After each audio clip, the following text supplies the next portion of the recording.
병원 복도였다. 배우자 옆에 나란히 앉아 있었다.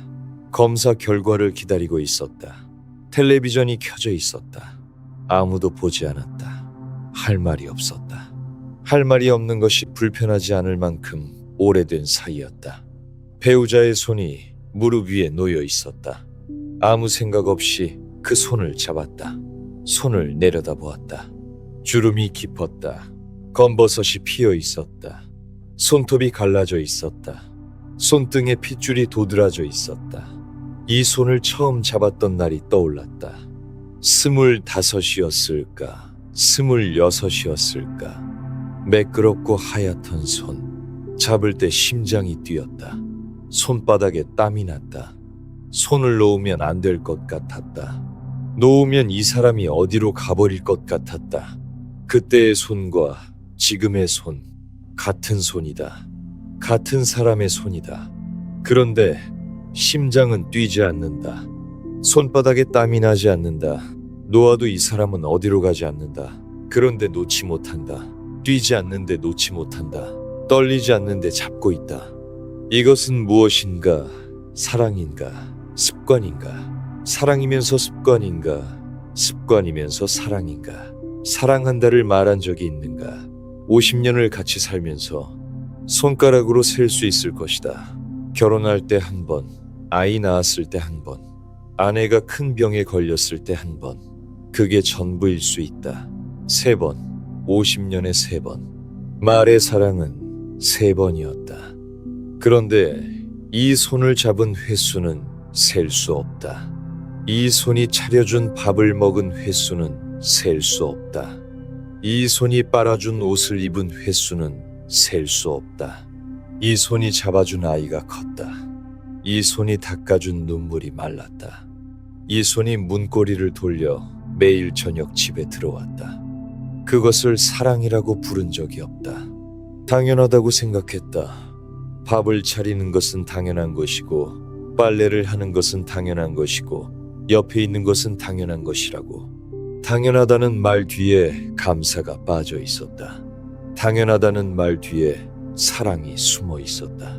숨어 있었는데 꺼내지 않았다. 그 오랜 시간 동안 병원 복도에서 이 손을 잡고 있으면 그런 것들이 올라온다. 바쁠 때는 안 올라온다. 건강할 때는 안 올라온다. 검사 결과를 기다리는 이 조용한 시간에 옆에 앉아있는 이 사람의 손을 내려다볼 때 올라온다. 당신에게도 이런 손이 있지 않은가? 50년을 잡아온 손, 혹은 더 이상 잡을 수 없는 손, 혹은 잡아야 하는데 잡지 못하고 있는 손. 결혼 초기에는 손을 잡고 다녔다. 길에서, 영화관에서, 버스에서. 그것이 자연스러웠다. 10년이 지나면 손을 안 잡는다. 잡으면 이상하다. 왜 갑자기? 잡을 이유가 없다. 잡지 않을 이유도 없는데 잡지 않는 것이 자연스러워졌다. 20년이 지나면 손을 잡는 것이 어색하다.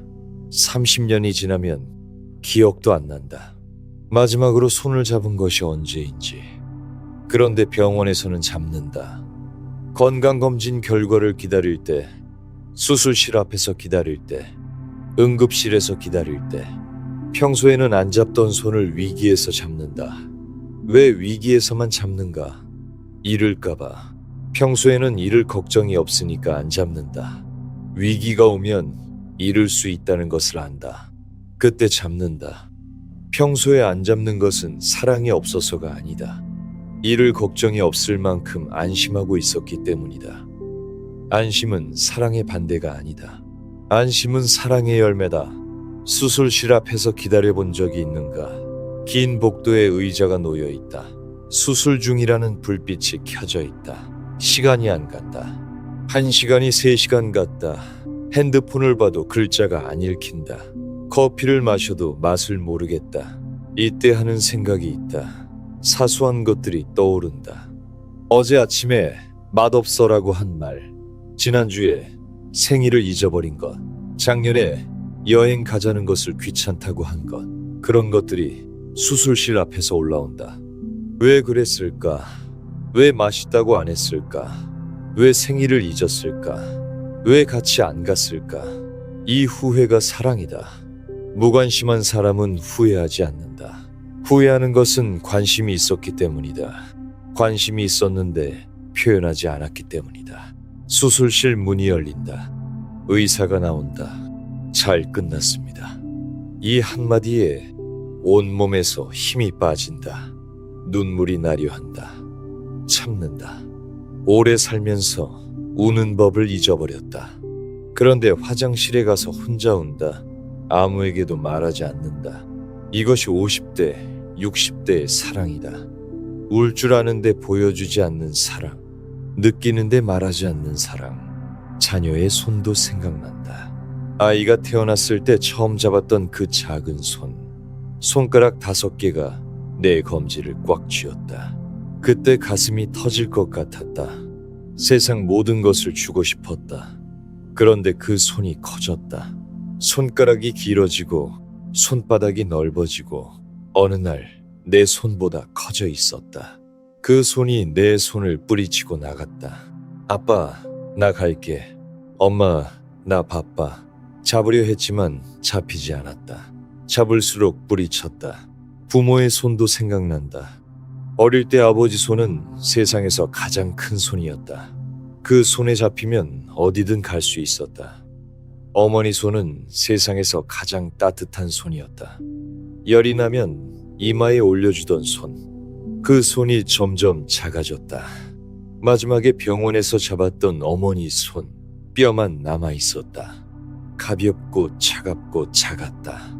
세상에서 가장 큰 손이, 세상에서 가장 따뜻한 손이 이렇게 작아질 수 있다는 것을 그때 처음 알았다.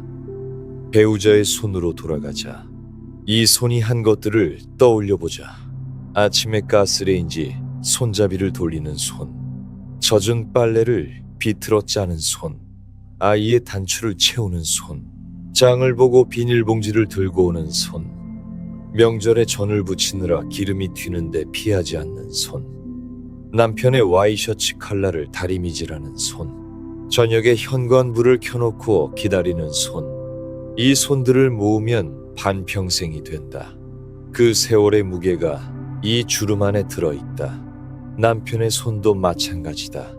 새벽에 출근하면서 현관문을 조용히 닫는 손, 월급 봉투를 아내에게 건네는 손, 아이의 자전거 뒤를 잡아주는 손, 이사할 때 짐을 나르는 손, 장모님 병원에 가서 접수하는 손, 아내 생일에 어색하게 케이크를 사오는 손. 말은 한마디도 안 했지만 손은 쉬지 않았다. 사랑은 손에 남아있다. 말에 남아있지 않다. 사랑한다를 매일 하지 않아도 손은 매일 무언가를 했다. 잡고, 닫고, 차리고, 안고, 건네고, 쓰다듬었다. 그것이 사랑의 흔적이다. 말의 사랑은 휘발되지만 손의 사랑은 남는다. 주름으로 남는다. 검버섯으로 남는다. 갈라진 손톱으로 남는다. 그런데 우리는 이것을 사랑이라고 잘 부르지 않는다. 떨림이 있어야 사랑이라고 생각한다. 가슴이 뛰어야 사랑이라고 생각한다. 사랑에 빠졌다는 말은 쉬운데 사랑하고 있다는 왜 어색한가? 빠지는 것은 쉽고 하고 있는 것은 어렵기 때문일까? 빠지는 것은 순간이고 하고 있는 것은 매일이기 때문일까? 오래같이 산 사람에게 사랑해가 어려운 이유가 여기 있을 수 있다. 매일 하고 있으니까. 이미 하고 있으니까 하고 있는 것을 다시 말하는 것이 이상하니까. 비가 오는데 비가 온다고 말하는 것처럼, 옆에 있는데 옆에 있다고 말하는 것처럼. 이 질문은 간단하지 않다. 네 사람이 답했다. 한 사람은 사랑이 잃어버린 반쪽을 찾는 것이라 했다. 한 사람은 사랑에 빠지는 것이 아니라 사랑을 하는 것이라 했다. 한 사람은 가르쳐주지 않아도 이미 알고 있다고 했다. 한 사람은 닦을 거울조차 없다고 했다. 서로 모순된다. 앞사람의 답을 뒷사람이 뒤엎는다. 그런데 하나씩 따라가 보면 병원 복도에서 잡은 그 손이 다르게 느껴지기 시작한다. 주름진 그 손에 담긴 것이 보이기 시작한다. 왜 처음의 떨림은 사라지는가? 처음 만났을 때를 기억하는가? 목소리를 듣기만 해도 심장이 뛰었다. 이름만 떠올려도 잠이 안 왔다. 하루 종일 그 사람 생각뿐이었다. 밥맛이 없었다. 일이 손에 안 잡혔다. 미치겠다 싶었다. 그것이 사랑이라고 생각했다. 10년이 지났다. 심장이 뛰지 않았다. 이름을 떠올리면 집에 우유 사과야 하나가 같이 떠올랐다. 밥맛은 있었다. 일은 잘 되었다. 미치겠다는 생각은 없었다. 대신 저 사람 코골이 좀 어떻게 안 되나를 생각했다. 20년이 지나면 오늘 집에 몇 시에 와? 몰라. 이 대화가 전부인 날이 있다. 30년이 지나면 대화 없이 같은 방에 앉아 있다. 텔레비전을 본다. 각자의 채널을 보고 싶어 한다. 떨림이 사라진 것은 사랑이 식은 것인가? 30대에는 그렇게 생각했을 수 있다. 우리 사이에 뭔가 없어졌어. 예전 같지 않아. 이 말 뒤에는 처음처럼 떨려야 사랑 아니야? 가 깔려 있다. 50대가 넘으면 안다. 떨림은 사랑이 아니었다. 떨림은 낯섦이었다. 모르니까 떨린 것이다. 알면 안 떨린다. 30년을 같이 살면 이 사람이 어떤 표정으로 화를 내는지, 어떤 말투로 피곤함을 표현하는지, 어떤 침묵이 외로움의 신호인지 안다. 다 아니까 떨리지 않는다. 떨리지 않으니까 사랑이 없다고 착각한다. 그런데 떨림이 완전히 사라진 것은 아니다. 형태가 바뀐 것이다. 25에는 손을 잡을 때 떨렸다. 60대에는 병원에서 검사 결과를 기다릴 때 떨린다. 25에는 나를 좋아할까? 애 떨렸다. 60대에는 이 사람이 건강할까? 애 떨린다. 25에는 설렘이었다. 60대에는 두려움이다. 떨림의 내용이 바뀌었다. 설렘에서 두려움으로. 그런데 두려움도 사랑이다. 잃을까봐 두려운 것은 가지고 있기 때문이다. 두려움이 없다면 사랑도 없는 것이다.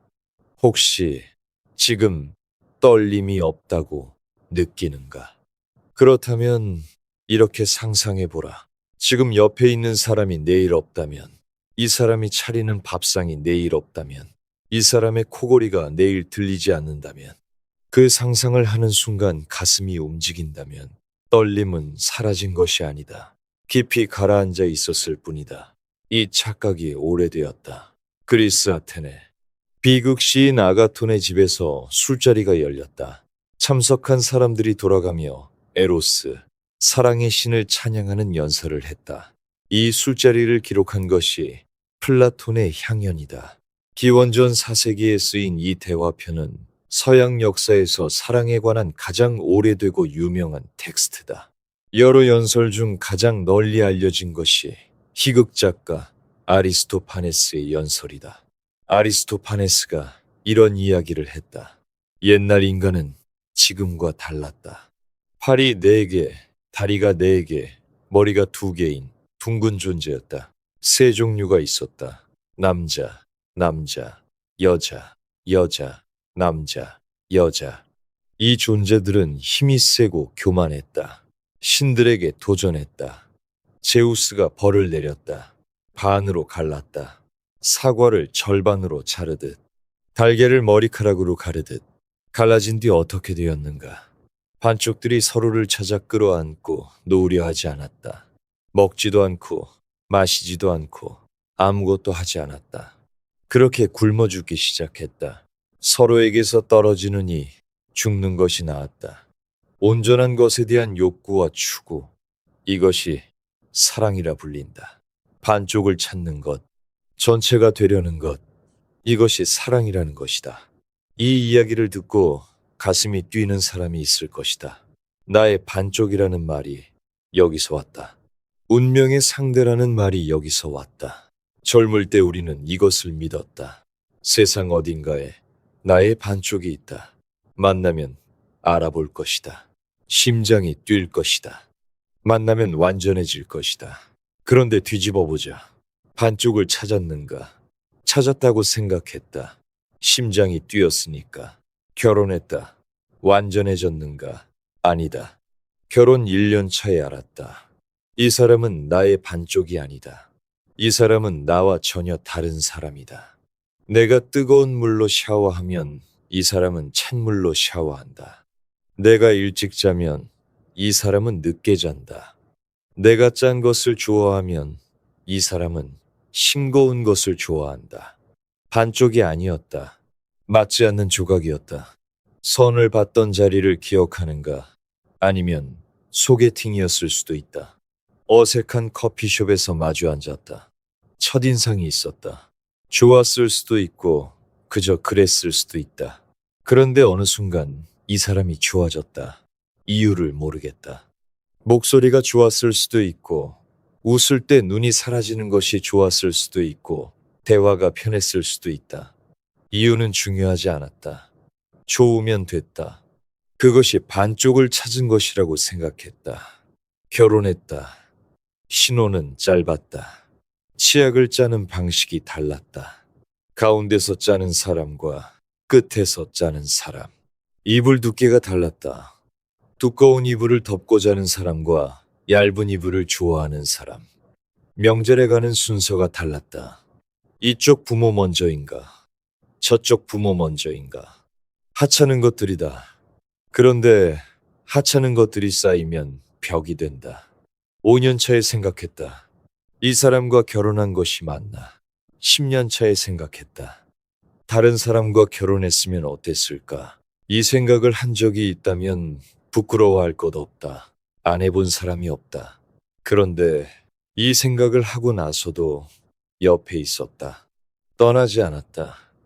떠나지 않은 것은 용기가 없어서일 수도 있고, 아이 때문일 수도 있고, 습관 때문일 수도 있다. 그런데 20년이 지나고 30년이 지나면 안다. 떠나지 않은 이유가 무엇이든 옆에 있었다는 사실이 남는다. 이유는 휘발되지만 사실은 남는다. 그런데 50년이 지났다. 맞지 않는 조각끼리 50년을 부대꼈다. 부대끼다 보니 모서리가 닳았다. 내가 조금 깎이고 상대가 조금 깎였다. 처음에는 안 맞았는데 깎이고 나니 어느 정도 맞는다. 완벽하게 맞는 것은 아니다. 틈이 있다. 그런데 그 틈으로 바람이 들어온다. 그 바람이 숨 쉴 공간이 된다. 틈 없이 꽉 맞으면 숨이 막힌다. 빈틈이 있어야 오래 간다. 반쪽을 찾는 것이 사랑이 아니다. 맞지 않는 조각끼리 서로 깎여가는 것이 사랑이다. 깎여간 이야기를 해보자. 결혼 3년 차에 큰 싸움을 했다. 무엇 때문이었는지 기억도 안 난다. 설거지 때문이었을 수도 있고 명절에 누구 집에 먼저 갈지 때문이었을 수도 있다. 하찮은 일이었다.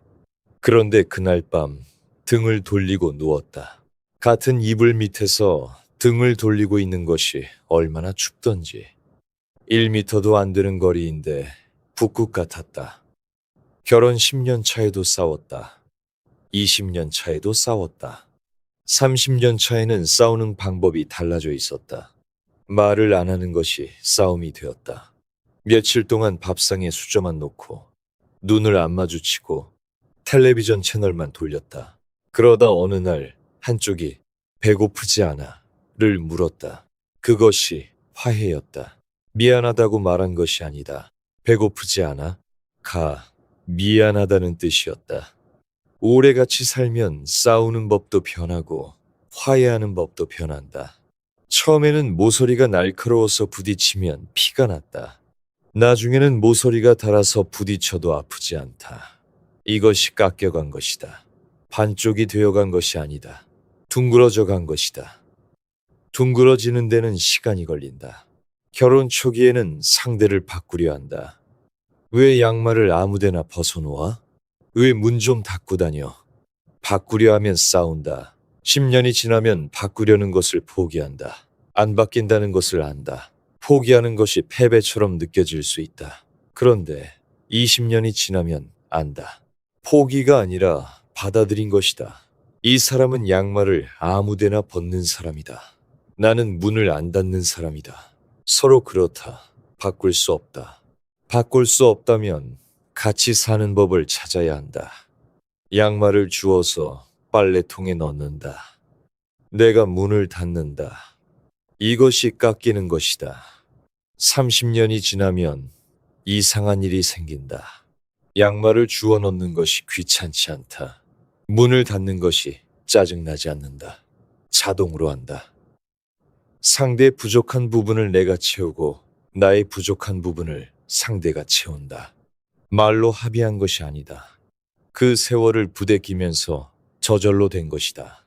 이것이 맞지 않는 조각이 서로를 깎아 맞춘 것이다. 반쪽이 아니다. 처음부터 맞지 않았다. 그런데 깎이고 채우고 양보하고 포기하고 받아들이면서 세상에 하나뿐인 모양이 만들어졌다. 이 모양은 다른 사람과는 만들 수 없다. 이 사람과 반평생을 부대꼈기 때문에 만들어진 것이다. 대체 불가능하다. 반쪽을 찾은 것이 아니라 반쪽을 만든 것이다. 여기서 한 가지 더 가보자. 같은 술자리에서 소크라테스가 연설했다. 자기 연설이 아니라고 했다. 만티네아 출신의 여사제 디오티마에게 배운 것이라고 했다. 디오티마의 가르침은 이런 것이었다. 사랑은 반쪽을 찾는 것에서 끝나지 않는다. 사랑에는 방향이 있다. 위를 향한다. 처음에는 한 사람의 아름다운 몸에 끌린다. 그 다음에는 모든 아름다운 몸에 눈이 뜬다. 하나에 집착하는 것이 좁다는 것을 안다. 그 다음에는 몸이 아니라 마음의 아름다움을 사랑한다. 그 다음에는 지식과 지혜의 아름다움. 마지막에는 아름다움 그 자체에 도달한다. 이 삶이 살만한 것이 있다면 아름다움 자체를 관조하는 바로 그 순간이다. 이것이 사랑의 사다리다. 사랑은 올라가는 것이다. 한 사람의 몸에서 시작하지만 거기에 머무는 것이 아니라 더 높은 곳을 향해 올라간다. 이 말을 우리 삶에 대보면 이런 것이다. 처음에는 얼굴이 좋았다. 외모에 끌렸다. 키가 크고 어깨가 넓어서 얼굴이 예쁘고 웃음이 고와서 그 다음에는 성격이 좋았다. 다정하고 배려심이 있어서 유머가 있고 같이 있으면 편해서 그 다음에는 가치관이 맞았다. 가족을 중요하게 생각하고 돈보다 사람을 먼저 생각하고 성실하게 사는 사람이어서 외모에서 성격으로, 성격에서 가치관으로 올라갔다. 그런데 결혼하고 20년이 지나면 이 사다리가 흔들린다. 외모가 변했다. 성격의 좋은 면이 아니라 나쁜 면이 보인다. 가치관이 같다고 생각했는데 아이 교육 문제에서 충돌한다. 올라갔던 사다리가 흔들리기 시작한다. 이 흔들림에 당황하는 사람이 많다. 올라갔으면 계속 올라가야 하는 것 아닌가? 왜 내려오는가? 그런데 여기서 뒤집어야 한다. 오래된 부부의 사랑은 올라갔는가? 내려왔다. 처음에는 이 사람의 모든 것이 아름다워 보였다. 눈부셨다. 올려다 보았다. 10년이 지나면 눈높이가 같아진다. 옆을 본다. 20년이 지나면 눈높이가 낮아진다. 이 사람의 불완전함이 보인다. 코를 골고 양말을 아무데나 벗어놓고 같은 이야기를 3번 반복하고 약속을 잊어버리고 건강검진을 미루는 이 사람. 이상이 아니라 현실을 본다. 30년이 지나면 더 내려간다. 이 사람의 몸이 변한다. 배가 나오고 머리가 빠지고 피부가 처진다. 처음 만났을 때 그 사람이 아니다. 40년이 지나면 이 사람의 병이 보인다. 무릎이 아프다고 한다. 혈압이 올라갔다고 한다. 병원을 같이 다닌다. 약을 챙겨준다. 50년이 지나면 이 사람의 늙음이 보인다. 걸음이 느려졌다. 계단에서 난간을 잡는다. 이름이 잘 기억나지 않는다고 한다. 처음 만났을 때 올려다보던 사람을 이제는 부축하고 있다. 사다리를 올라간 것이 아니다. 내려온 것이다. 그런데 내려오는 것이 사랑이 아닌가? 올려다보는 것보다 내려다보면서도 옆에 있는 것이 더 어려운 일 아닌가. 눈부신 것을 사랑하는 것은 쉽다. 코 고는 사람 옆에서 반평생을 자는 것은 어렵다. 병원을 같이 다니고 약을 챙기고 느려진 걸음에 맞춰 걷는 것. 이것은 올라가는 것인가, 내려가는 것인가? 쉬운 것과 어려운 것 중 어느 것이 더 깊은 사랑인가? 자녀에 대한 사랑도 마찬가지다. 아이가 태어났을 때 올려다 보았다. 경이로웠다. 이 작은 존재가 나에게서 나왔다. 세상 모든 것보다 소중했다. 그런데 아이가 자라면서 내려다보게 된다. 이 아이의 약점이 보인다. 내 약점을 닮았다. 성적이 떨어지고 친구와 싸우고 거짓말을 하고 고집을 부린다. 올려다보던 아이를 내려다보게 되었을 때도 옆에 있는 것. 그것이 부모의 사랑이다. 친구 사이의 사랑도 같은 구조가 아닐까. 처음 가까워졌을 때는 이 사람이 좋기만 했다. 같이 술 마시고, 같이 웃고, 같이 욕하고, 같이 꿈을 이야기했다. 올려다보지는 않았지만 옆을 보는 것이 즐거웠다. 10년이 지나면 이 사람의 약점이 보인다. 돈 앞에서 달라지는 모습, 뒤에서 하는 말, 어려울 때 피하는 것. 그래도 연락하는 것, 명절에 전화 한 통 하는 것, 부고가 오면 달려가는 것. 이것이 내려오는 사랑이다. 올려다보지 않아도 옆에 있는 사랑. 형제 사이도 그렇다. 어릴 때는 같은 방에서 잤다. 같은 밥을 먹었다. 싸우고 울고 다시 놀았다. 어른이 되면 각자의 삶이 바쁘다. 명절에 만나면 할 말이 없다. 어릴 때 같은 방에서 잤던 사람인데 지금은 1년에 2번 본다. 그런데 형이 아프다는 소식이 오면 가슴이 내려앉는다. 동생이 이혼했다는 말에 잠이 안 온다. 멀리 있어도 아픈 것은 전해진다. 이것은 올라가는 사랑이 아니다. 가라앉아 있는 사랑이다. 평소에는 바닥에 가라앉아 보이지 않다가 흔들리면 올라온다. 사다리는 올라가는 것이다. 그런데 삶의 사다리는 내려오는 것이다. 내려오면서도 손을 놓지 않는 것이 50년의 사랑이다.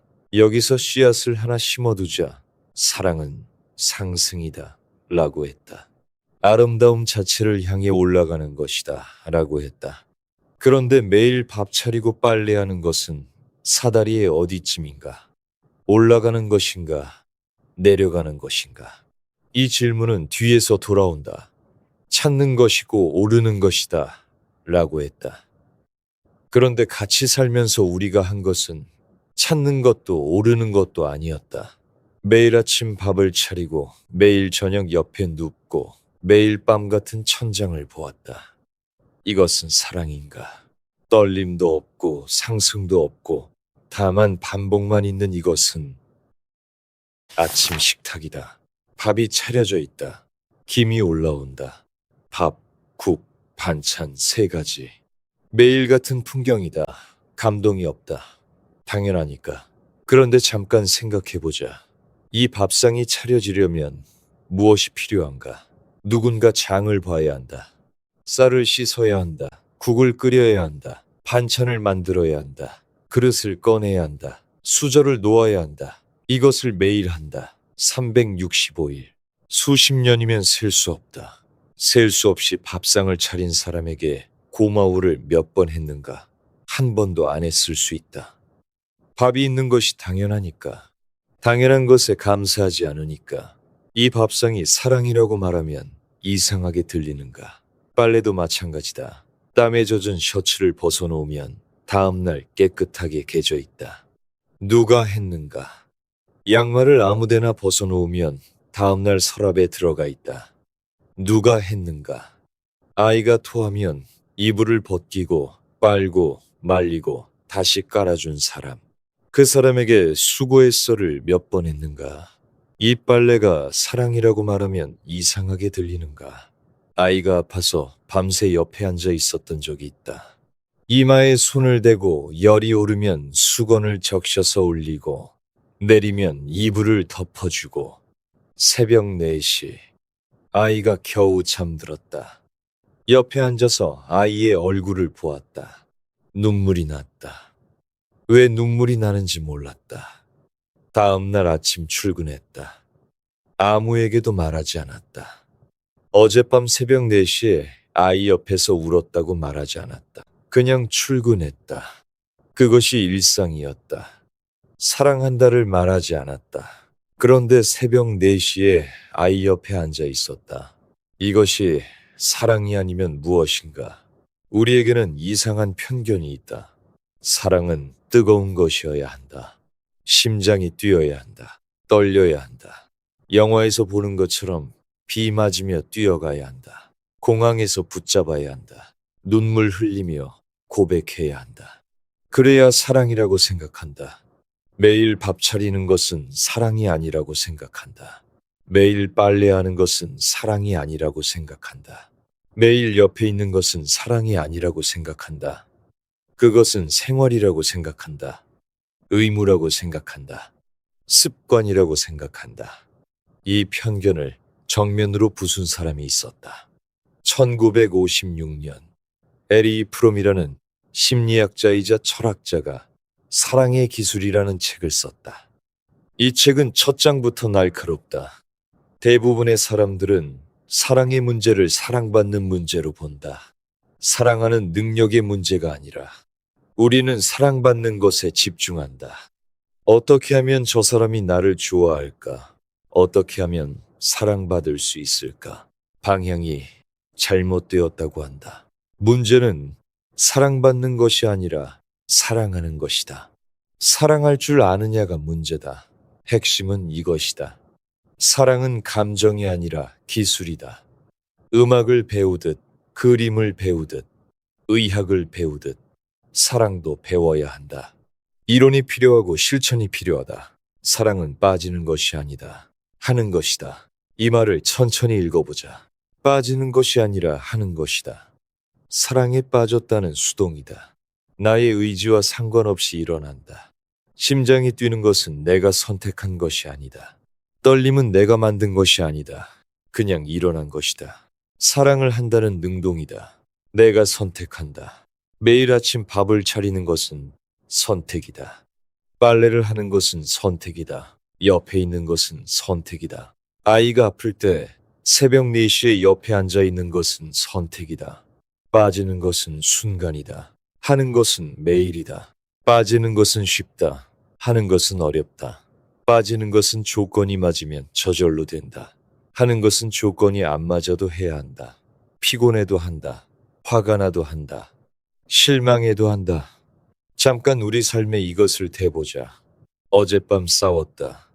서로 등을 돌리고 잤다. 아침에 눈을 떴다. 화가 안 풀렸다. 그런데 부엌에 가서 밥을 짓는다. 국을 끓인다. 밥상을 차린다. 밥 먹어를 말한다. 목소리에 온기가 없다. 투덜대듯 말한다. 그런데 밥은 차렸다. 화가 나도 차렸다. 이것이 빠져 있는 것인가? 하고 있는 것인가? 퇴근길에 아내에게 전화한다. 뭐, 사갈 거 있어? 두부. 이것이 전부다. 사랑해가 아니라 두부다. 그런데 이 전화를 했다. 사갈 것이 있는지 물었다. 귀찮으면 안 물어도 된다. 집에 있는 것을 먹으면 된다. 그런데 물었다. 이 한 통의 전화가 하고 있는 것이다. 아이가 수능을 망쳤다. 집에 돌아온 아이의 얼굴이 하얗다. 하고 싶은 말이 많다. 그러니까 내가 그때 더 하라고 했잖아. 왜 집중을 못하니? 이 말들이 목까지 올라온다. 삼킨다. 대신 밥 먹자를 말한다. 밥을 차린다. 같이 앉는다. 아무 말 없이 먹는다. 하고 싶은 말을 삼키는 것. 이것이 사랑이다. 삼키는 것은 선택이다. 쏟아내는 것은 본능이다. 본능을 이기고 선택하는 것. 이것이 하는 것이다. 여기서 뒤집어 보자. 오래같이 산 부부. 떨림은 사라졌다. 심장은 안 뛴다. 사랑에 빠져 있다고 말하기 어렵다. 그런데 사랑을 하고 있다고는 말할 수 있지 않은가. 매일 밥을 차리고 있다. 매일 옆에 있다. 매일 빨래를 하고 있다. 이것은 하고 있는 것이다. 빠져 있는 것보다 하고 있는 것이 더 깊은 사랑이다. 사랑에 네 가지 요소가 있다고 했다. 첫째, 보살핌이다. 사랑은 우리가 사랑하는 것의 생명과 성장에 대한 적극적 관심이다. 한 여자가 꽃을 사랑한다고 말한다. 그런데 물 주는 것을 잊는다. 우리는 그 사람의 사랑을 믿지 않을 것이다. 사랑한다면 돌본다. 돌보지 않으면 사랑이 아니다. 매일 밥을 차리는 것은 돌봄이다. 둘째, 책임이다. 의무가 아니다. 자발적인 것이다. 상대의 필요에 응답하는 것이다. 아이가 울면 달려가는 것. 배우자가 아프면 병원에 가는 것. 누가 시켜서 하는 것이 아니라 저절로 하게 되는 것. 셋째, 존경이다. 상대가 있는 그대로 성장하기를 바라는 것이다. 내가 원하는 방향이 아니라 상대가 원하는 방향으로. 존경은 내가 독립을 이루었을 때에만 가능하다. 상대를 소유하려는 것은 사랑이 아니다. 상대가 자기 자신이 되도록 놓아두는 것이 존경이다. 넷째, 암이다. 상대를 아는 것이다. 겉이 아니라 속을, 표면이 아니라 깊은 곳을. 30년을 같이 살면 이 사람이 왜 화를 내는지, 왜 울음을 참는지, 왜 아무 말 없이 방에 들어가는지 안다. 말하지 않아도 안다. 이 네 가지를 우리에게 적용해보자. 반평생 동안 밥을 차린 사람, 보살핌을 한 것이다. 반평생 동안 월급을 가져온 사람, 책임을 진 것이다. 상대의 취미를 간섭하지 않은 사람, 존경을 실천한 것이다. 상대의 침묵을 읽은 사람, 암을 쌓은 것이다. 암에 대해 조금 더 이야기해보자. 이것이 오래된 부부만이 가진 것이다. 30년을 같이 살면 이 사람의 표정을 읽을 수 있다.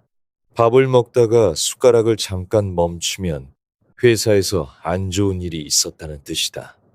텔레비전을 보다가 채널을 자주 돌리면 마음이 불안하다는 뜻이다. 잠자리에 누워서 한숨을 쉬면 어머니 걱정이 된다는 뜻이다. 말을 안 해도 안다. 말보다 정확하게 안다. 이것을 배운 적이 없다. 30년을 같이 살면서 저절로 알게 된 것이다. 이 암은 대체할 수 없다. 새로 만난 사람이 아무리 좋아도 이 30년의 암은 줄 수 없다. 숟가락 멈추는 것이 무슨 뜻인지, 한숨이 무슨 뜻인지 새 사람은 모른다. 30년이 걸린다. 이 30년을 다시 시작할 수 없다. 그래서 오래된 부부의 사랑은 교체 불가능하다. 떨림은 다른 사람에게서도 느낄 수 있다. 그런데 암은 이 사람에게서만 느낄 수 있다. 한번 떠올려 보자. 배우자가 감기에 걸렸다. 약을 사왔다. 죽을 쏘았다. 이불을 덮어주었다. 괜찮아? 를 물었다. 이것이 보살핌이다. 아이의 학비가 필요하다. 야근을 했다. 주말에도 나갔다. 보너스가 나오면 아이 학원비에 넣었다. 내 것은 나중으로 미뤘다. 이것이 책임이다. 아내가 늦게까지 친구를 만나고 온다. 어디 갔었어를 묻지 않았다. 아내에게도 자기 시간이 필요하다는 것을 알았다. 이것이 존경이다. 남편이 말없이 거실에 앉아 있다. 화가 난 것이 아니다. 회사에서 힘든 일이 있었다. 말하지 않아도 안다. 옆에 가서 차를 한 잔 내려놓는다. 이것이 암이다. 이 모든 것을 했다. 그 세월 동안. 그런데 사랑이라는 이름을 붙이지 않았다. 해야 하니까 했다고 생각했을 수 있다. 밥을 차리는 것은 아내니까. 월급을 가져오는 것은 남편이니까. 의무라고 생각했다. 그런데 의무와 사랑은 어떻게 다른가? 의무는 안 하면 비난받는 것이다. 사랑은 안 해도 되는데 하는 것이다. 밥을 차리지 않아도 라면을 끓이면 된다. 그런데 반찬 3가지를 차린다.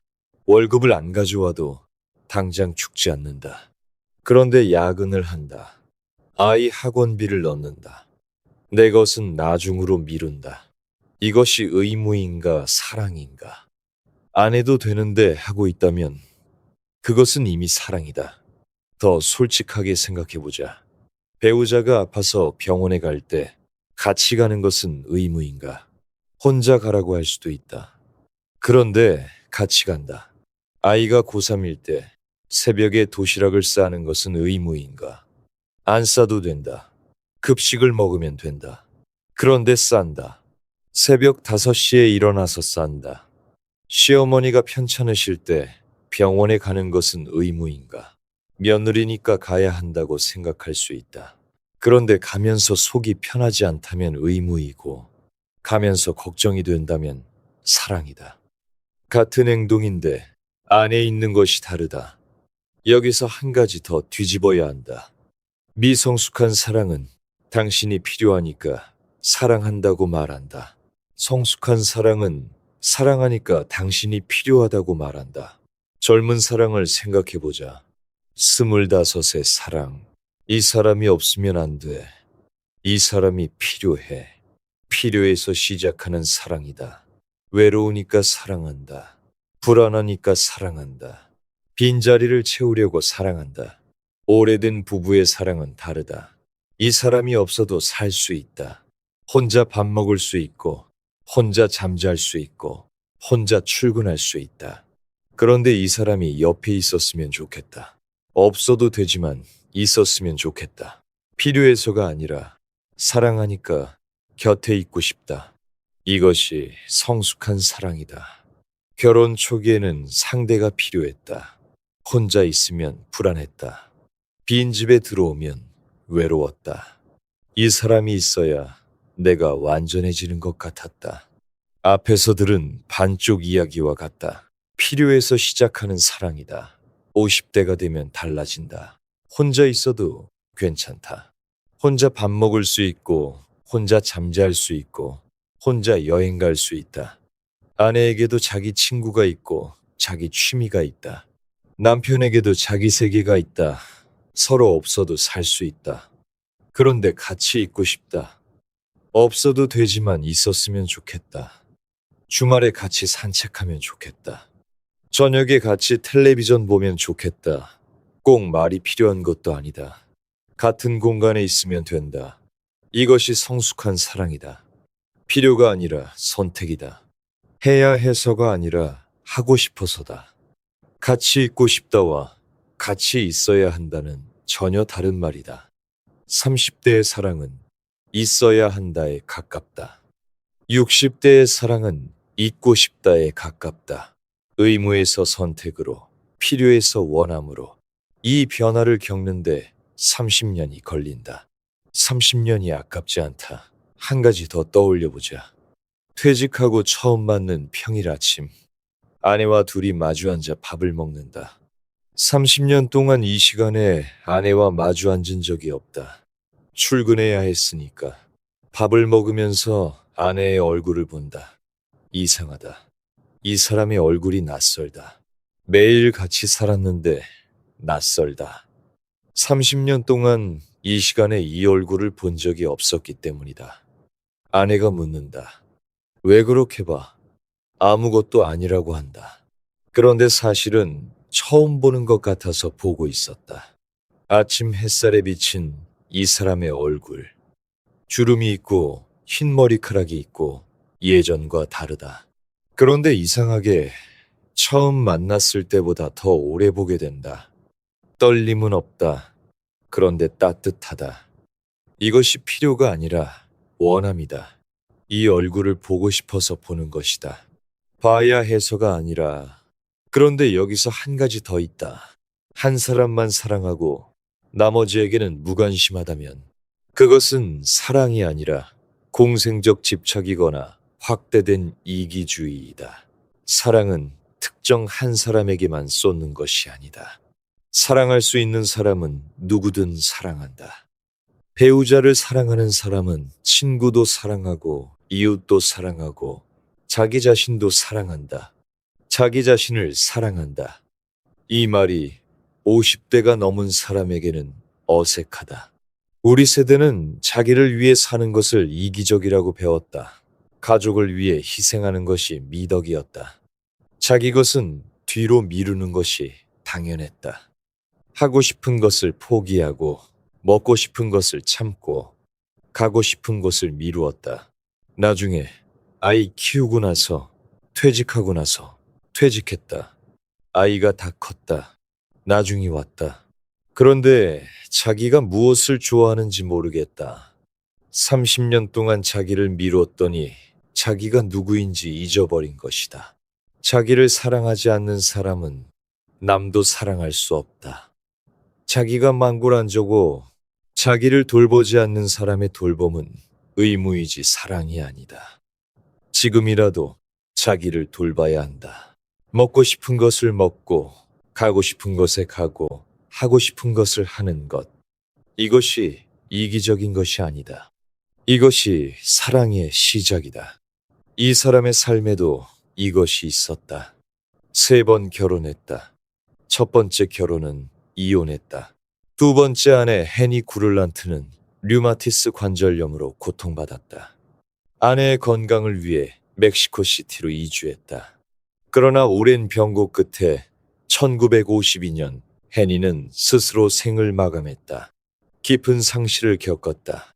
이듬해 아니스 프리먼과 3번째 결혼을 했다. 이 결혼은 오래 지속되었고 행복했다. 아니스와 결혼한 지 2년 뒤인 1956년에 사랑의 기술을 썼다. 2600만 부가 넘게 팔린 책이다. 상실을 겪은 뒤에 사랑을 말했다. 잃어본 사람만이 쓸 수 있는 것이 있다. 아내를 잃은 사람이 쓴 사랑의 이론이 세상에서 가장 많이 읽힌 사랑 이론이 된 것이다. 1980년 스위스 무랄토에서 심장마비로 세상을 떠났다. 80세 생일을 5일 앞두고 있었다. 아니스가 옆에 있었다. 26년여를 함께한 아내, 그 세월 동안 매일 옆에 있었던 사람, 잃어본 사람은 안다. 옆에 있는 것이 얼마나 귀한 것인지 아내를 잃고 나서야 사랑에 대해 썼다. 잃기 전에는 이론을 안다고 생각했을 수 있다. 잃고 나서야 이론이 아니라 살이 되었을 수 있다.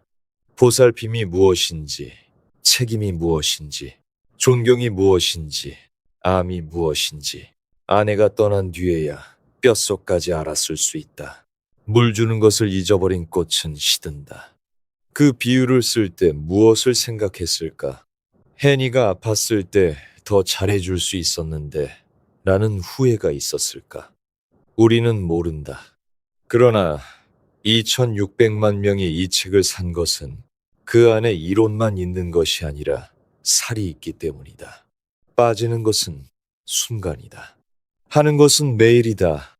앞에서 심어둔 씨앗을 꺼내보자. 사다리를 오르지 못한 것이 아니다. 매일 밥을 차리는 것, 매일 옆에 있는 것, 매일 빨래를 하는 것. 이것이 사다리의 가장 높은 곳일 수 있다. 아름다움 자체를 관조하는 것보다 양말을 주워넣고 밥을 차리고 병원을 같이 다니는 것이 더 높은 곳일 수 있다. 하나의 사다리는 위를 향하지만 다른 사다리는 옆을 향한다. 옆에 있는 사람을 향한다. 그런데 여기서 또 하나의 질문이 올라온다. 사랑이 기술이라 했다. 배워야 한다고 했다. 이론이 필요하고 실천이 필요하다고 했다. 그런데 정말 그런가? 아이가 울면 달려가는 마음은 배운 것인가? 배우자가 쓰러지면 가슴이 내려앉는 반응은 배운 것인가? 부모가 떠난 뒤에 밀려오는 사무침은 누가 가르쳐 준 것인가? 이것은 배우기 전에 이미 있었던 것이 아닌가? 손주를 안고 있다. 갓 태어난 손주. 2.8kg. 얼굴이 주먹만 하다. 눈을 감고 있다. 손가락이 작다. 이 작은 손가락이 내 손가락을 쥔다. 힘이 없는데 놓지 않는다. 이상한 일이 일어난다. 눈물이 난다. 내 아이가 태어났을 때는 울지 않았다. 아들이다, 딸이다를 듣고 안도했을 뿐이다. 그런데 손주를 안으니 운다. 왜 우는지 모르겠다. 그냥 운다. 예쁘다, 사랑해가 입에서 나온다. 멈출 수가 없다. 그런데 문득 생각이 스친다. 나는 내 아이에게 이렇게 했는가? 예쁘다를 몇 번이나 말했는가? 사랑해를 몇 번이나 말했는가? 안아준 적이 있었던가?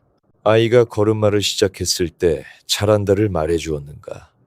아이가 울었을 때 안아주었는가? 기억이 나지 않는다.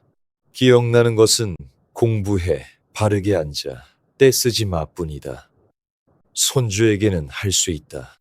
내 아이에게는 왜 못했을까? 이 물음은 오래 곱씹게 된다. 아이가 초등학교 1학년이었을 때 학교에서 그림을 그려왔다. 우리 가족이라는 제목이었다. 아빠가 있었다. 그런데 아빠가 집 밖에 그려져 있었다.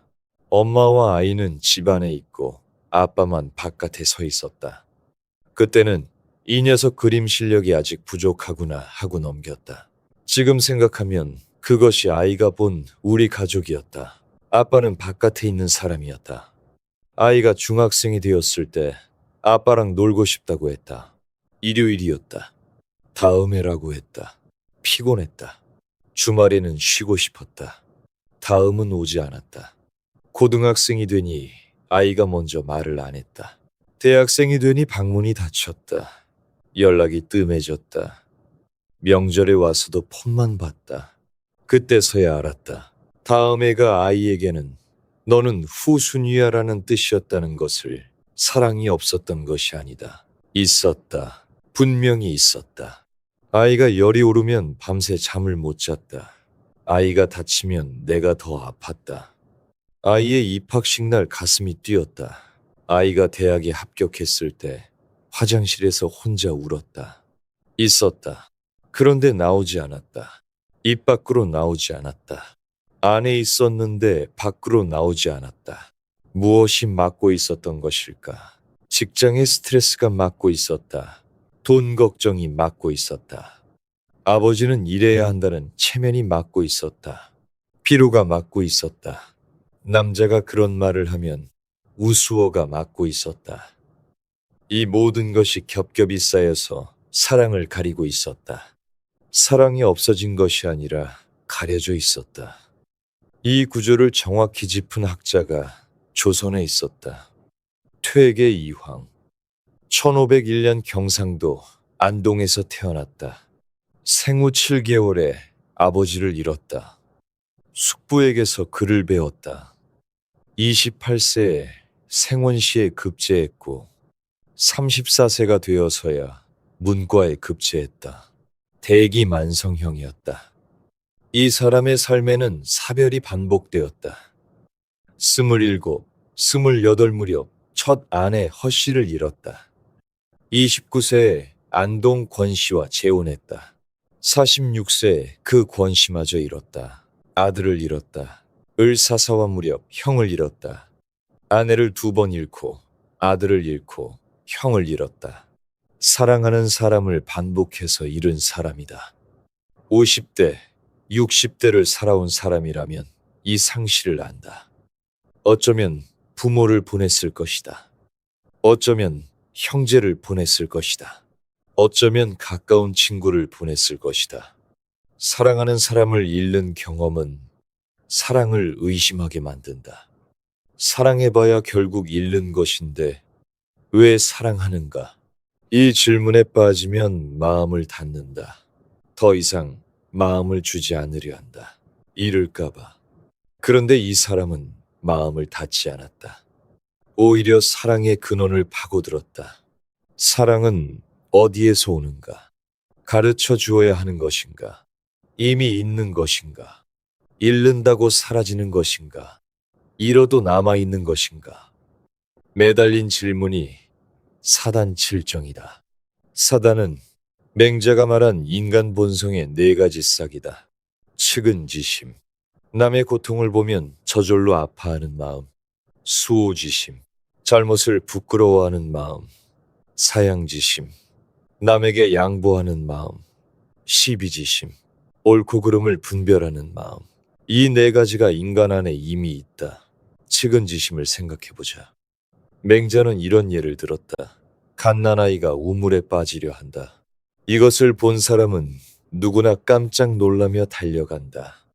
이익을 계산해서가 아니다. 아이의 부모에게 잘 보이려는 것이 아니다. 주변의 칭찬을 바라는 것이 아니다. 생각하기 전에 몸이 먼저 움직인다. 이것이 측은지심이다.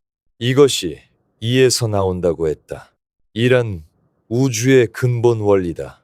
가르쳐서 생기는 것이 아니다. 본래 있는 것이다.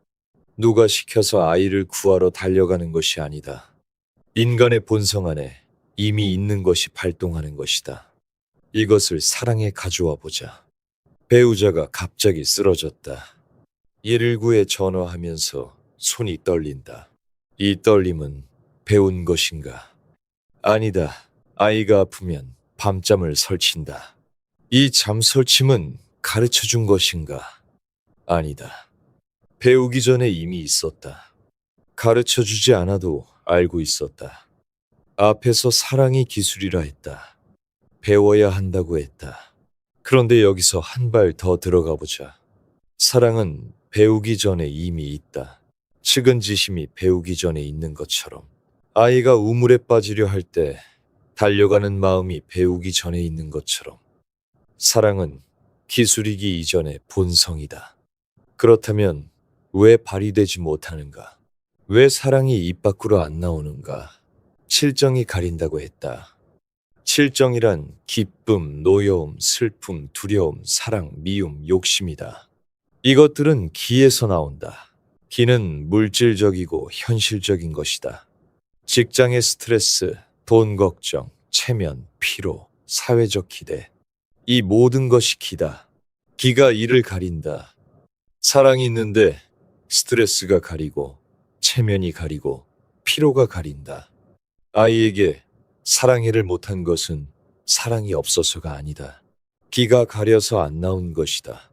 직장에서 지치고 돈 걱정에 짓눌리고 남자는 그런 말 안 해라는 체면에 막혀서 안 나온 것이다. 사랑은 안에 있었다. 아이가 열이 나면 밤새 못 잔 것이 증거다.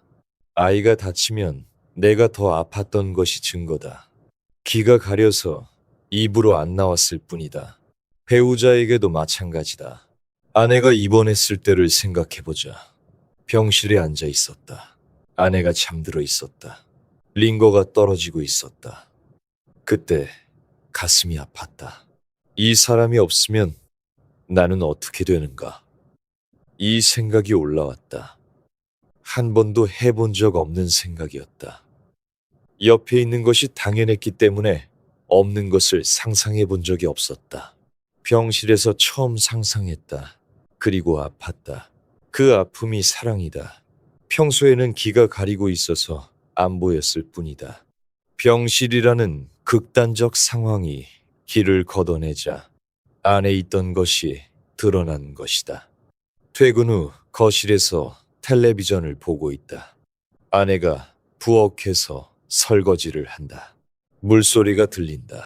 그릇 부딪히는 소리가 들린다. 매일 듣는 소리다. 아무 감흥이 없다. 그런데 이 소리가 없는 저녁을 상상해보라. 아무도 없는 부엌. 설거지 소리가 없는 저녁. 텔레비전 소리만 남은 거실.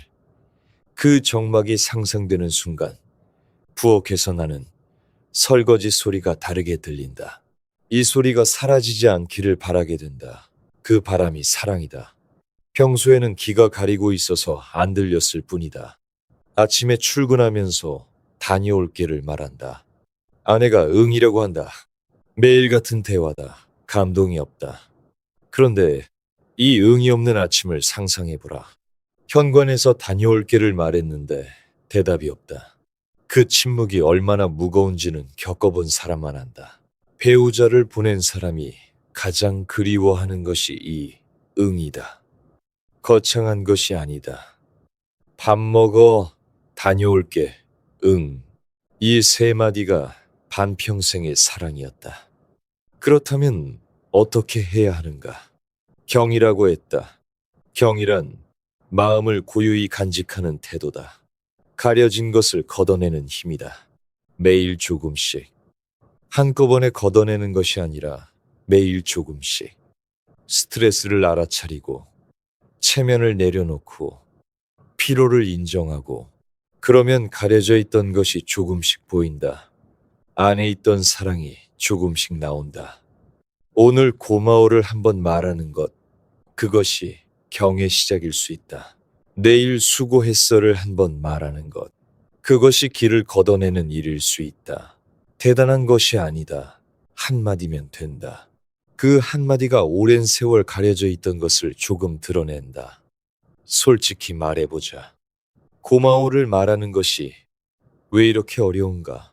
30년 동안 안 한 말을 갑자기 하면 이상하다. 상대가 왜 갑자기? 하면 쑥스럽다. 무슨 속셈이야? 라고 의심하면 창피하다. 그래서 또 안 한다. 이것이 기다. 쑥스러움이라는 기, 어색함이라는 기, 체면이라는 기. 그런데 한번 해보면 안다. 아침에 밥상 앞에 앉으면서 고마워를 한번 말해본다. 배우자가 놀란다. 뭐야 갑자기? 어색하다. 둘 다 어색하다. 그런데 기분이 나쁘지 않다. 배우자의 입꼬리가 올라가는 것을 본다. 그것이 경이다. 쑥스러움을 견디고 한마디를 꺼낸 것, 길을 걷어낸 것, 안에 있던 것을 밖으로 꺼낸 것, 다음 날도 한다. 모레도 한다. 어느 날은 잊어버린다. 그러면 다시 한다. 하루 빠져도 괜찮다. 다시 하면 된다. 경은 완벽함이 아니다. 반복이다. 고마워가 익숙해지면 다음 단계가 있다. 미안해다. 이것이 더 어렵다. 같이 살면서 미안한 것이 쌓여 있다. 젊을 때 아내의 꿈을 물어본 적이 없다. 결혼 전에 무엇이 되고 싶었는지 몰랐다. 물어보지 않았다. 아이를 키우느라 포기한 것이 무엇인지 몰랐다. 관심이 없었던 것이 아니다. 기가 가리고 있었다. 바쁨이라는 기, 당연함이라는 기. 어느 날 아내에게 물어본다. 당신 젊었을 때 뭐 하고 싶었어? 아내가 놀란다. 30년 만에 처음 듣는 질문이다. 한참을 머뭇거린다. 나? 그림 그리고 싶었어. 이 한마디가 가슴을 찌른다. 30년 동안 몰랐다. 매일 밥을 차리고 빨래를 하고 아이를 키우면서 그림을 그리고 싶었다는 것을 30년 동안 몰랐다. 이것이 기가 가린 것이다. 관심이 없었던 것이 아니라 물어볼 여유가 없었다. 바빴다. 돈을 벌어야 했다. 아이를 키워야 했다. 그 바쁨이 거치자 30년 만에 처음 물어본 것이다. 아내에게 말한다. 미안해. 몰랐어. 아내가 웃는다. 괜찮아. 나도 당신한테 안 물어봤잖아. 그것이 맞다. 서로 몰랐다. 서로 안 물어봤다. 기가 둘 다를 가리고 있었다. 지금이라도 묻는 것, 지금이라도 미안해하는 것, 그것이 경이다. 30년 늦었지만 늦지 않았다. 물었으니까, 들었으니까. 자녀에게도 마찬가지다. 아이가 성인이 되고 나면 새로운 관계가 시작된다. 부모와 자식이 아니라 어른과 어른으로. 그런데 이 전환이 어렵다. 아이가 40이 되어도 부모 눈에는 아이다. 밥은 먹었니? 옷 따뜻하게 입어. 이것이 사랑인데 아이에게는 잔소리로 들린다. 여기서 길을 걷어내야 한다. 이 아이는 이제 어른이다를 인정하는 것, 잔소리를 줄이는 것, 물러서는 것. 물러서는 것이 사랑이 아닌 것 같지만 가장 어려운 사랑이 물러서는 사랑이다. 잡고 있고 싶은 손을 놓는 것. 그런데 놓는 것은 떠나보내는 것이 아니다. 멀리서 지켜보는 것이다. 보이지 않는 곳에서 기도하는 것이다. 제자와의 관계에서도 이것이 보인다. 기대승이라는 사람이 있었다. 26세 아래였다. 이 젊은 학자가 스승의 학설에 이의를 제기했다. 보통이라면 무시하거나 화를 낼 수 있다. 그러지 않았다. 8년 동안 서신을 주고받으며 논쟁했다. 1559년부터 1566년까지 편지에서 상대의 논박을 듣고 자기 잘못을 알게 되었다고 썼다. 60대의 대학자가 30대의 젊은 학자에게 자기 잘못을 인정한 것이다. 이것도 사랑이다. 앞에서 들은 존경이라는 요소, 상대가 있는 그대로 성장하기를 바라는 것. 70세에 세상을 떠났다. 1570년 음력 12월 8일. 아침에 제자들을 시켜 아끼던 매화나무에 물을 주게 했다. 저녁 무렵 맑던 하늘에 갑자기 구름이 몰려오더니 눈이 내리기 시작했다. 임종의 자리를 정돈시키고 한평생 지켜온 정저의 자세로 조용히 눈을 감았다. 눈을 감자 구름이 흩어지고 눈이 그쳤다. 이 장면을 생각해보자. 죽는 순간에 살아있는 것을 돌본 것이다. 자기 몸이 무너지고 있는데 나무를 걱정한 것이다. 앞에서 들은 보살핌이다. 사랑은 우리가 사랑하는 것의 생명과 성장에 대한 적극적 관심이다. 죽는 순간까지 이것을 했다. 매화나무에 매일 물을 주듯 사랑에도 매일 물을 주는 것, 그것이 경이다. 사랑이 기술이라 했고 사랑이 본성이라 했다. 기술은 배워야 한다. 본성은 이미 있다. 이 둘은 모순인가? 아닐 수 있다. 이미 있는 것을 가려진 채로 두면 없는 것과 같다.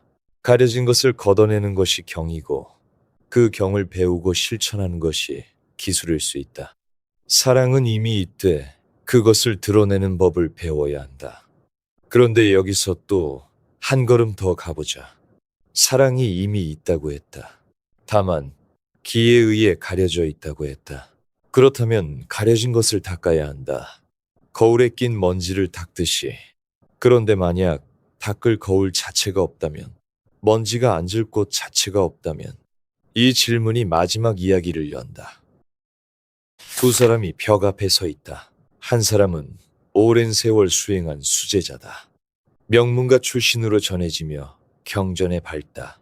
다른 한 사람은 8개월 전에 절에 온 나무꾼이다. 글을 모른다. 경전을 읽을 수 없다. 방아를 뺏고 나무를 패는 잡비를 한다. 육조단경에 전해지는 이야기다.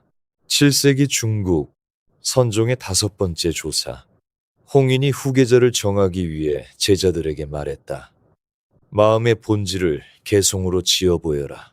가장 깊이 아는 자에게 법통을 전하겠다. 수제자 신수가 한밤중에 벽에 글을 썼다. 이름을 밝히지 못했다. 자신이 없었기 때문이다. 몸은 보리의 나무요. 마음은 밝은 거울의 받침대. 항상 부지런히 닦아서 먼지가 앉지 않게 하라. 승려들이 이 개송을 보고 감탄했다. 훌륭하다. 이 정도면 충분하다. 모두가 후계자가 될 것이라 생각했다. 며칠 뒤 나무꾼이 이 개송을 다른 승려가 읊는 것을 듣고 물었다. 무슨 이야기인가? 설명을 들었다. 나도 한 수 지어보겠다. 글을 모르니 대신 써달라. 후대에 전해지는 판본에 따르면 나무꾼의 개송은 이것이었다. 보리는 본래 나무가 아니여 밝은 거울도 받침대가 없다. 본래 한 물건도 없는데 어디에 먼지가 앉겠는가. 이 나무꾼이 해능이다. 선종 6조. 선불교 역사에서 가장 중요한 인물 중 한 사람이다. 이 개송 대결에 대해 한 가지 짚어둘 것이 있다. 현대 학자들은 이 이야기의 역사적 사실 여부에 대해 회의적이다. 신수와 해능이 같은 시기에 홍인의 사찰에 있었는지조차 확인되지 않는다. 후대 남종의 정통성을 확립하기 위해 만들어졌을 가능성이 높다. 그러나 이 이야기가 전하는 가르침 자체는 선불교의 핵심이다. 사실 여부와 별개로 이 개송이 담고 있는 통찰은 깊다. 신수의 개송을 보자. 마음은 거울이다. 거울에 먼지가 앉는다. 부지런히 닦아야 한다. 앞에서 들은 것과 닮아 있다. 기가 이를 가리니까 경으로 닦아야 한다고 했다. 같은 구조다. 가려진 것을 닦아서 드러내는 것. 나무꾼의 개송은 이것을 뒤집는다. 거울이 없다. 받침대가 없다. 본래 한 물건도 없다. 먼지가 앉을 곳 자체가 없다. 닦을 것이 없다. 이것이 무슨 뜻인가? 이것을 사랑에 가져와 보자. 거울이 있다면 이런 것이다. 사랑은 있다. 그런데 가려져 있다. 스트레스, 피로, 체면, 돈 걱정, 나이, 이런 먼지가 사랑을 가린다. 부지런히 닦아야 한다. 고마워를 말하고, 사랑해를 말하고, 손을 잡고, 밥을 같이 먹고, 이것이 닦는 것이다. 거울이 없다면 이런 것이다. 사랑의 조건이 없다. 젊어야 사랑하는가? 건강해야 사랑하는가? 돈이 있어야 사랑하는가? 예뻐야 사랑하는가? 말을 잘해야 사랑하는가? 이 모든 조건이 사라져도 사랑은 있다. 조건이 사랑을 가리고 있는 것이 아니다. 조건과 상관없이 사랑은 이미 있다. 가릴 거울 자체가 없다. 먼지가 앉을 곳 자체가 없다. 손을 생각해보자. 병원 복도에서 잡은 그 손. 주름지고 검버섯 핀 그 손. 젊었을 때 매끄러운 손이 아니다. 그런데 이 손을 잡고 있다. 놓지 못한다. 왜? 매끄러워서 잡은 것이 아니니까. 매끄러움은 조건이다. 조건이 사라졌는데 여전히 잡고 있다면 조건 이전에 무언가가 있었던 것이다. 그것이 사랑이다. 거울에 비친 것이 아니다. 거울 이전에 있는 것이다. 여기서 뒤집어야 한다. 자녀에 대한 사랑도 같은 구조다. 우리는 자녀를 사랑하면서 조건을 붙인다. 공부를 잘하면 칭찬한다. 말을 잘 들으면 사랑한다. 대학에 가면 자랑스럽다. 취직하면 안심한다. 이것이 거울이다. 조건이라는 거울에 사랑을 비추고 있다. 아이가 조건에 맞으면 사랑이 밝게 비치고 조건에 안 맞으면 사랑이 흐려진다. 거울을 깨라. 조건을 깨라. 공부를 못해도 사랑하고 취직을 못해도 사랑하고 기대에 어긋나도 사랑한다. 이것은 그래도 사랑해야지라는 당위가 아니다. 조건 이전에 이미 사랑하고 있다는 사실의 확인이다. 아이가 아플 때 밤잠을 설치는 것은 조건 때문이 아니다. 아이의 성적과 상관없이 설친다. 그것이 증거다. 조건 이전의 사랑이 이미 있다는 증거. 부모에 대한 사랑에서 이것이 가장 선명하게 드러난다. 부모가 살아계실 때는 조건을 붙인다. 잔소리 좀 그만하시지. 왜 이렇게 고집이 세시지? 부모의 잔소리가 거슬리고 간섭이 불편하고 오래된 사고방식이 답답하다. 이것이 거울이다. 조건이라는 거울로 부모를 보고 있다. 부모가 떠나시면 거울이 깨진다. 조건이 사라진다. 잔소리가 사라지고 간섭이 사라지고 고집이 사라진다. 남는 것은 빈자리뿐이다. 그때 밀려오는 것이 있다. 사무침, 그리움, 미안함. 이것은 조건이 만든 것이 아니다. 조건이 전부 사라진 뒤에 드러난 것이다. 거울이 깨진 뒤에 보이는 것이다. 본래 있었던 것이다. 배우자를 먼저 보낸 사람이 있다. 장례를 치르고 집에 돌아왔다. 현관문을 열었다. 신발이 한 켤레뿐이었다. 식탁에 의자가 2개인데 앉을 사람이 1명이다. 냉장고를 열면 이 사람이 좋아하던 반찬이 아직 남아있다. 버려야 하는데 버릴 수가 없다. 옷장을 열면 이 사람의 옷이 걸려있다. 냄새가 아직 남아있다. 밤이 되면 더 힘들다. 침대의 반쪽이 비어있다. 이 사람이 자던 자리. 베개가 아직 거기 있다. 이불을 덮으면 반쪽이 차갑다. 코골이 소리가 없다. 그 코골이가 얼마나 시끄러웠는데 없으니까 잠이 안 온다. 소음이 아니라 존재였다.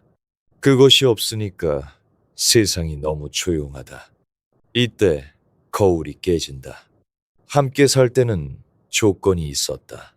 이 사람은 잔소리가 심해. 이 사람은 정리를 안 해. 이 사람은 텔레비전을 너무 크게 틀어. 이 조건들이 거울이었다. 불만이라는 거울, 기대라는 거울, 비교라는 거울. 상대가 떠나니 거울이 깨졌다. 불만을 붙일 대상이 없다. 기대를 걸 대상이 없다. 비교할 대상이 없다. 남는 것은 빈자리뿐이다. 그리고 그 빈자리에서 올라오는 것, 그리움. 이것은 조건 없는 사랑이다. 잔소리가 그립다. 어질러 놓는 것이 그립다. 텔레비전 소리가 그립다. 코골이가 그립다. 불만이었던 것이 전부 그리움이 된다. 거울이 깨지니까 조건 이전의 것이 보인다. 그렇다면 거울이 깨지기 전에 알 수는 없는가? 부모가 떠나시기 전에, 배우자가 떠나기 전에 알 수는 없는가? 알 수 있다. 거울을 닦는 것이 아니라 거울 자체를 내려놓으면 된다.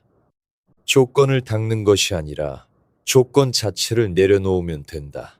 잔소리가 거슬린다는 조건을 내려놓으면 잔소리 뒤에 있는 마음이 보인다.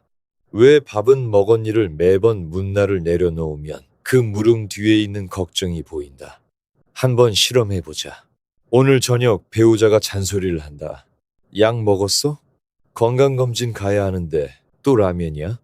평소라면 짜증이 난다. 알아알아로 넘긴다. 오늘은 다르게 들어보자. 약 먹었어? 를 듣는다. 약을 챙기는 사람이 있다는 것이다. 건강검진 가야 하는 데를 듣는다. 내 건강을 걱정하는 사람이 있다는 것이다. 또 라면이야 를 듣는다. 내가 제대로 먹기를 바라는 사람이 있다는 것이다. 같은 말이다. 그런데 듣는 방식이 다르다. 조건을 내려놓으니까 조건 이전의 것이 보인다. 자녀에게도 해보자. 아이가 전화를 안 한다. 한 달째 연락이 없다. 화가 난다. 효도라는 게 이것밖에 안 되나? 이것이 거울이다. 효도라는 조건으로 아이를 보고 있다. 이 거울을 내려놓아 보자. 전화를 안 하는 것은 바쁘기 때문이다. 바쁜 것은 자기 삶을 살고 있기 때문이다. 자기 삶을 살고 있다는 것은 잘 크고 있다는 것이다. 내가 키운 아이가 자기 발로 서 있다. 그것만으로 충분하지 않은가? 효도라는 거울을 내려놓으면 아이의 독립이 다르게 보인다. 부재가 아니라 성장이 보인다. 이것을 알면 지금 옆에 있는 사람이 다르게 보인다. 잔소리가 들릴 때 이 잔소리를 들을 수 없는 날이 온다고 생각하면 잔소리가 다르게 들린다. 정리를 안 해서 짜증이 날 때 이 어지러움이 없는 집이 온다고 생각하면 어지러움이 다르게 보인다. 조건을 내려놓는 것이다. 거울을 내려놓는 것이다. 그러면 조건 이전의 것이 보인다. 잔소리 뒤에 걱정이 보이고 어지러움 뒤에 존재가 보인다. 이것은 쉬운 일이 아니다. 평생을 조건으로 살아왔으니까. 조건 없이 보는 것이 얼마나 어려운지 안다. 그런데 본래 한 물건도 없다. 조건도 본래 없는 것이다. 내가 붙인 것이다. 내가 붙인 것은 내가 뗄 수 있다.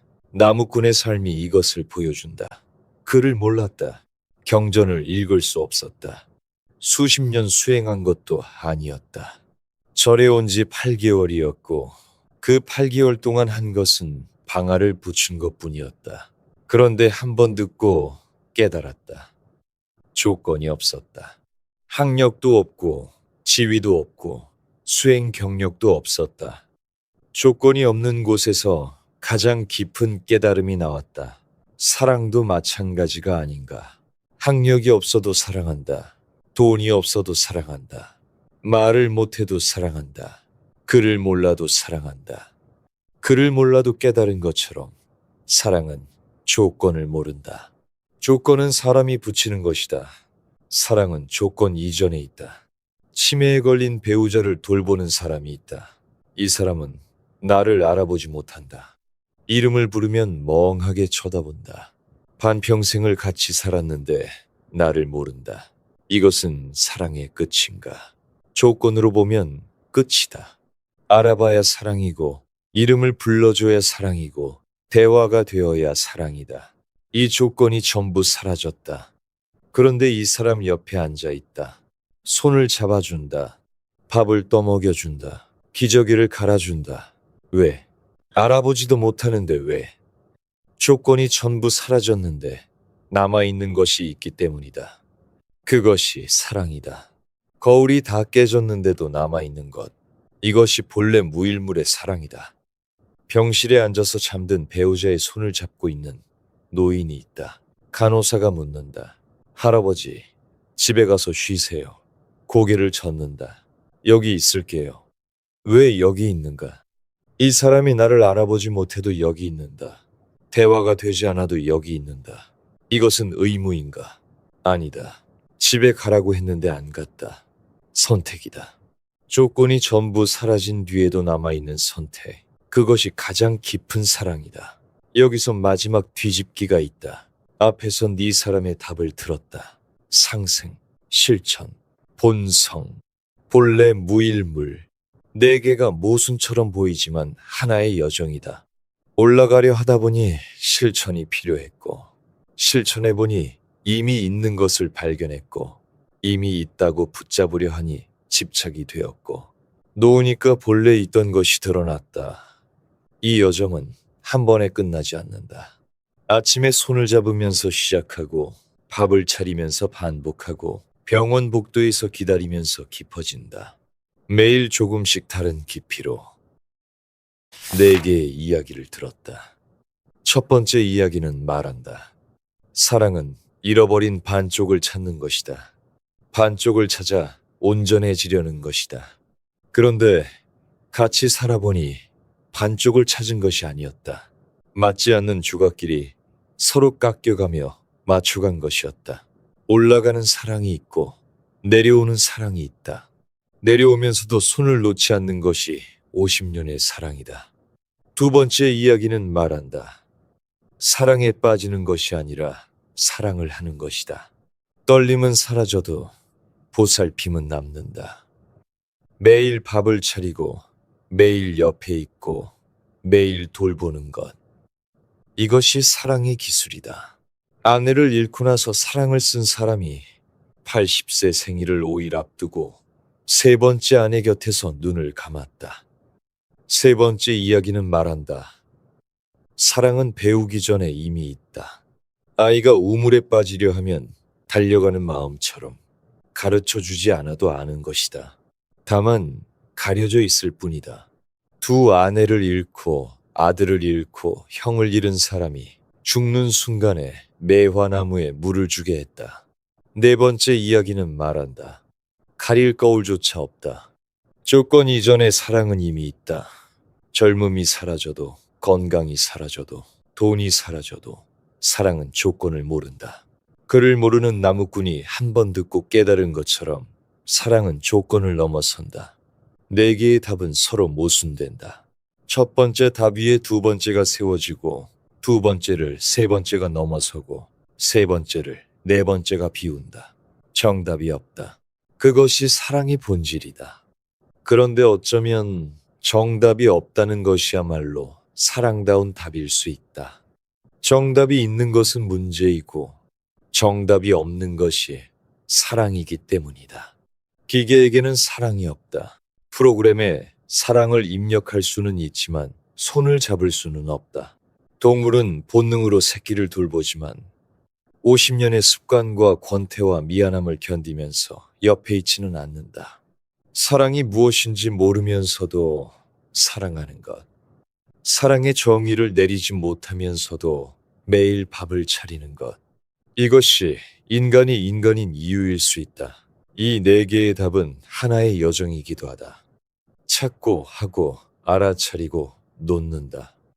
어떤 날에는 첫 번째 답이 필요하다. 떨림이 사라졌다고 느낄 때 떨림이 사라진 것이 아니라 깊어진 것이라고. 어떤 날에는 두 번째 답이 필요하다. 사랑을 하고 있다는 것을 확인해야 할 때. 오늘 싸워도 내일 아침 밥을 차린다면 그것이 사랑이라고. 어떤 날에는 세 번째 답이 필요하다. 고마워 한마디가 안 나올 때. 안에 이미 있다 한마디면 된다고. 어떤 날에는 네 번째 답이 필요하다. 집착을 놓아야 할 때. 자녀가 명절에 안 와도 부모의 잔소리가 거슬려도 조건을 놓으면 조건 이전의 것이 보인다고. 배우자와 싸운 날 밤 부모의 기일에 홀로 앉아 있을 때. 자녀가 전화를 안 받을 때. 오래된 사진을 넘기다가 처음 만났던 날의 사진에서 손가락이 멈출 때. 그때마다 네 개의 답 중 하나가 옆에 앉아준다. 살면서 이 네 가지를 전부 경험했다. 처음 만났을 때는 찾았다고 생각했다. 내 반쪽을 결혼하고 나서는 했다. 매일 밥을 차리고 매일 출근하고 매일 옆에 있었다. 아이를 키우면서는 알았다. 배우지 않아도 아이가 아프면 달려간다는 것을. 나이가 들면서는 놓았다. 젊음도 놓고 건강도 놓고 기대도 놓고 조건도 놓았다. 놓고 나니까 남는 것이 보였다. 이 여정은 순서대로 오지 않을 수도 있다. 어떤 날은 찾고 싶은 날이 있고 어떤 날은 놓아야 하는 날이 있다. 아침에는 하고 있는 사랑이 필요하고 저녁에는 이미 있는 사랑을 확인해야 할 때가 있다. 네 가지가 돌아가면서 온다. 돌아가면서 필요하다. 한 가지로 충분한 날은 없다. 처음에 병원 복도에서 배우자의 손을 잡았다. 검사 결과를 기다리고 있었다. 주름지고 검버섯 피고 손톱 갈라진 손. 처음 잡았을 때의 매끄러운 손이 아니었다. 이제 다시 그 손을 내려다보자. 이 주름은 잡아온 세월의 흔적이다. 셀 수 없이 밥상을 차린 손이다. 아이의 이마에 올렸던 손이다. 빨래를 비벼빤 손이다. 새벽에 아이 등을 토닥이던 손이다. 문고리를 돌려 매일 저녁 집에 들어오던 손이다. 검버섯은 함께 늙어온 증거다. 갈라진 손톱은 쉬지 않고 돌본 증거다. 빗줄이 도드라진 것은 한 번도 멈추지 않았다는 증거다. 처음 잡았던 매끄러운 손보다 지금의 거친 손이 더 많은 것을 말하고 있다. 말로 하지 않은 사랑이 이 손에 전부 들어있다. 플라톤은 사랑 앞에서 올려다보았다. 프롬은 사랑 앞에서 소매를 걷었다. 퇴계는 사랑 앞에서 고요했다. 해능은 사랑 앞에서 웃었다. 우리는 이 네 사람이 될 필요가 없다. 우리는 이미 사랑 앞에서 살아왔다. 떨림이 식어도 옆에 있었다. 말이 서툴러도 밥을 차렸다. 사랑한다. 한마디 못하면서 50년을 잡고 있었다. 가르쳐주지 않아도 아이가 아프면 밤을 새웠다. 조건이 사라져도 놓지 못했다. 그것이 전부였다. 다만 그것을 사랑이라고 부르지 않았을 뿐이다. 내일 아침 옆에 있는 사람의 손을 잡으시라. 주름진 손이어도 괜찮다. 거친 손이어도 괜찮다. 잡으면서 아무 말 하지 않아도 괜찮다. 손을 잡는 것 자체가 이미 말이니까. 혹시 더 이상 잡을 수 없는 손이 있다면 그 손이 남긴 것을 기억하시라. 그 손이 차려준 밥, 그 손이 잡아준 순간, 그 손이 닦아준 눈물, 그것이 사라지지 않았다. 당신 안에 남아있다. 본래 있었던 것이니까. 거울이 깨져도 조건이 사라져도 본래 있었던 것은 사라지지 않는다. 지금 옆에 아무도 없어도 괜찮다. 사랑은 두 사람 사이에만 있는 것이 아니다. 마트에서 어머니가 좋아하시던 과일을 보고 멈추는 것도 사랑이다. 오래된 앨범을 넘기다가 아이의 돌 사진에서 손가락이 멈추는 것도 사랑이다. 먼저 떠난 친구의 생일에 혼자 술 한잔 따르는 것도 사랑이다. 사랑은 상대가 있어야만 존재하는 것이 아니다. 상대가 떠난 뒤에도 남아있는 것이 사랑이다. 사랑은 떨림이 아니다. 떨림이 지나간 뒤에도 남아있는 것이다. 그리고 그것은 지금 당신의 손 안에 있다.